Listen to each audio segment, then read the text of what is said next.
A Halloween display showed an ICE execution. Hmm. Some people, some people just do what they want, and they don't think any consequences. But let's get over into it. Let's get over into it. Federal judge has blocked the Trump administration's deployment of National Guard troops to Chicago for now, as tensions on the streets continue to rise. Illinois Democratic Governor J.B. Pritzker is out defending protesters. There are people running around, and that's mayhem on the ground, and that's going to be the excuse to send troops in, or that's going to be the excuse to do more than they're already doing. All I can say is that I'm proud of the people who are peacefully protesting out there and doing the right thing if they want to. Texas Governor Greg Abbott insists the troop deployment is necessary to restore law and order. Now, because we have a president who's finally enforcing the laws of the United States, it's only natural, by extension, that if there's a need for that elite National Guard to provide assistance anywhere in the entire country, it would be the National Guard called upon. Meanwhile, ICE is facing a slew of assaults and threats. One agent's spouse got this message, which reads in part, retribution will come your way eventually. Wow. And in Houston, a Halloween display appears to show figures of ICE agents hung in a mock execution. Dr. Saphier, we're talking about not just ICE agents who we know have been under threat, who have faced organized assaults on their facilities and sniper fire in Texas, to riots from Portland to the Chicago area.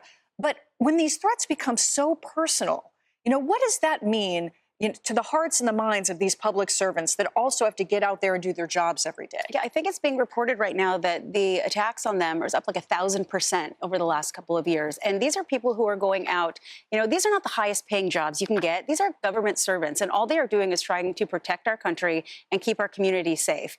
Being an ICE official, that's not anti-immigrant, that is pro-community and pro-American. And, one of the things that I find honestly the most disturbing, first of all, people are continuing to demonize ICE. And I've seen people calling them like Nazis and comparing them to like the Gestapos of Nazism. I mean, we can have conversations about immigration policy without rewriting history entirely. The fact that Nazism was they hunted and they murdered innocents in the absence of law. What ICE does here in the United States is enforce the law using constitutional due process, using the court system. I mean, everything that is happening right now is legal. And to continue to demonize them, I mean, it is just dishonoring the true victims of evil in the past. And all of a sudden, these ICE officials who have taken these jobs to uphold the law, protect our communities, they themselves are now putting themselves at risk, and they're not going to want to do it anymore. And this is going to lead to a more uprising of criminal activity, unsafe communities, and rightfully so. I mean, See, okay, I'm not going to stop it too much, but my question is, if you don't like what ICE is doing, at the end of the day, they're just doing their job. They are simply just doing their job. If you don't like the policies, that you gotta use what we can do, vote for different policy changes. It's like you go after ICE when yes, there are bad people in every profession. We've talked about that before. There are probably some bad ICE people out there who are overzealous is the best word to say it, and don't signify what ICE is meant to do, which is to protect the border, deport illegal immigrants. That is their job. But the same thing can be said about the police. There are bad police officers who are overzealous and don't do what the job is meant to do. Now, it'd be a total different story if people would you're hanging them on a display. Like if they were doing that to police officers, they had police officers up there saying, "Hang!" It'd be crazy. You cannot like what ICE is doing, but at the end of the day, they're doing their job. Just like police officers, you cannot like the police, but at the end of the day, they're doing their job. If you want change in the policy, you have to go through it the right way. Protest, legally protest, peaceful protest. You out here putting their information online. People are out there hunting them down, trying to execute them, going after their family. Come on now. What are we doing? What are we doing? But let's keep going into this. Would not blame them for leaving their jobs, because if we can't protect them, then yes, they should leave their job. We have to be able to protect them. And if the governors, the mayors are not allowing National Guard or their own police force to protect ICE officials, we're going to lose them all. I want to talk about just kind of the different realities that it seems to be that our public officials are living in. J.B. Pritzker, they're talking about the protesters, and we in America have a very proud tradition of supporting our protesters and peaceful protest across the nation. But in these cases, we have seen things that look a lot more like riots happening outside of ICE facilities. Does ICE not have the right, and the federal government have the right, to protect the people that are out there doing their jobs? Right. Well, everyone should be protected, protesters included. And it's really unfortunate that law enforcement has to spend so much of their time dealing with this when they could be protecting and serving communities. Same thing with our federal agents who are having to take so much of their time. I'd also add these ICE agents will continue to do this job because it's a calling and they've got support from the president and the White House. They will continue to do it. The only calculation they make, because they know this is a difficult and dangerous job, is their families. That's what they're most concerned about, is that their families will be safe while they do this job that they signed up for and take the risk, and they're proud to do it. But I would also say this. When Democrats like Pritzker and others, when they say that National Guard or federal agents, when they call them an authoritarian or an invading force, okay, or they say that enforcing the law is somehow the authoritarian Trump regime, let's flash back 5 years ago when many of these governors were more than happy to have, whether it was law enforcement officers or other law enforcement bodies, policing people for going to the park with their children during COVID, surfing in the waters of Malibu during COVID. They were totally fine with having them as their personal mask police, enforcing gatherings of 8 people or less. That was totally fine. But now protecting federal agents, carrying out law and order and protecting federal facilities, now all of a sudden that's authoritarian? Please. This was 5 years ago. Never forget what they did to us during COVID. Emily, I want to get your take on this. We, of course, have this judge, April Perry. She's a Biden appointee. She's fairly new to the bench, actually. She's only been a federal judge for less than a year. So this is a rather notable decision that she's made out there for that area.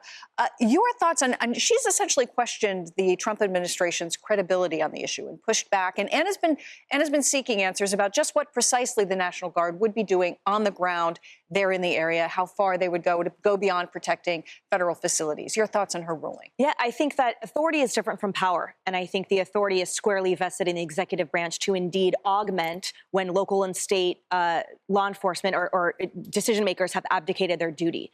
I think it's clear here that why Democrats and liberals and activist judges are so fearful and in their own mental mayhem is because they see that the power has been restored into an executive branch that is executing the mandate of the people. They are terrified that all of a sudden their power to police masks and what your children learn in school and putting men in women's sports, that all of that has been taken away and restored rightfully back into the hands of the people. And I think about when J.B. Pritzker and governors like him, like Gavin Newsom, who fixate on the president as a human instead of in any way acknowledging the constituency Americans that he's aiming to serve and protect. If we can pop up for a second that imagery again, the horrific image, I can't get it out of my head, of the effigies hanging in the noose with the coffins next to them in a playground of a undoubtedly taxpayer-paid neighborhood. Are you joking? That is the symbolism and the imagery that people are used to in cartel-ridden South and Central American countries that have an abject corruption that has infused the law enforcement and the administrations there. The fact that this is an American neighborhood is absolutely and patently unacceptable. Where are those leaders in that area to say not on our watch? Because at the end of the day, the risk, God help us, if any of our federal agents or in law enforcement get any more hurt than they already have been, that blood is on their hands. David, your thoughts? My thoughts are what keep Tom Homan up at night. And I asked him that question once. We all know him. He's a tough guy. He comes across as a very tough guy, and he is. But what keeps him up at night is not his own safety or his family's safety. It's the 400, how many? I have to look at notes. 470,000 unaccompanied children who came in during the Biden administration. Now, 300,000 of them were lost. They disappeared. because of the HHS under Biden was operated terribly. We have just recently found 65,000 reports of unaccompanied kids that had case studies behind them. That is, they were trying to look for these kids that disappeared. Tom Homan is now trying to at least go back with that backlog of the 65,000 to try to find these children.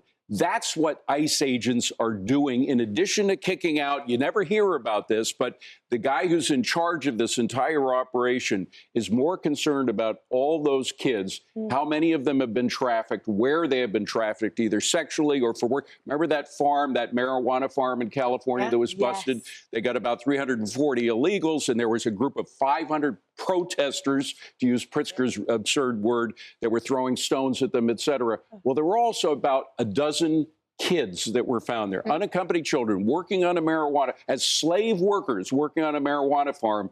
Those are the children that keep Tom Homan up at night. So think about that when you're calling these people fascists, when you're calling these people evil. These people are fathers of children and grandfathers, et cetera, and they care a lot about the kids that were being trafficked into this country and are still here unaccompanied by their parents. And worth noting the hundreds and hundreds of sex offenders that they've been bringing into Absolutely. custody over the course in recent months. Hey everyone, I'm Emily Campagna. Now, let me know your thoughts on that whole situation.